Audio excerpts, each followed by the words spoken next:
So far, the results appear to be fairly mixed. You're seeing some companies do quite well, given at a subsector level, while others are really putting up results that really aren't what investors want. I'm not terribly surprised given what we saw in 2022, which was really an adjustment to kind of a new type of environment that companies probably are still adjusting to. As I think about the opportunity within technology, I think it's really important to think about, that we're entering an environment where companies are going to have to be more focused on their spending, and therefore I would expect fairly mixed results throughout the bulk of the year.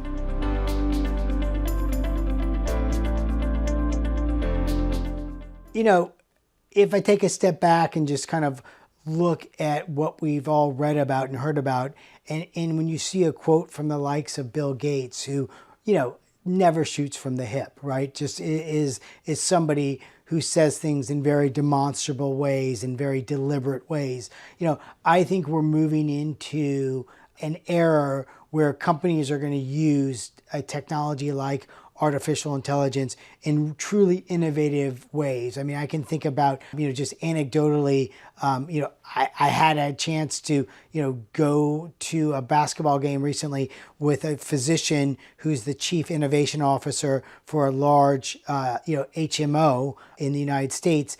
And his excitement was palpable, both on the delivery side for them as an organization and on the result side. So, I mean, to see people like that show genuine, dedicating lots and lots of people within his organization to figuring out how they solve healthcare solutions better.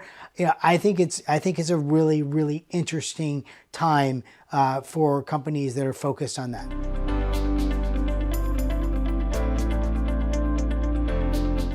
In the scenario that interest rates do subside and inflation comes down, I think we're looking at a tech environment where it isn't a rising tide lifts all boats. I think it's really more of a stock pickers market. I think it's one where companies are still going to have to make hard decisions around their IT budgets, at least for the next couple of years. And therefore, what we're really focused on as an organization is using our investment process to really identify these companies that are going to garner those dollars and hopefully grow their business and hence grow cash flows with them.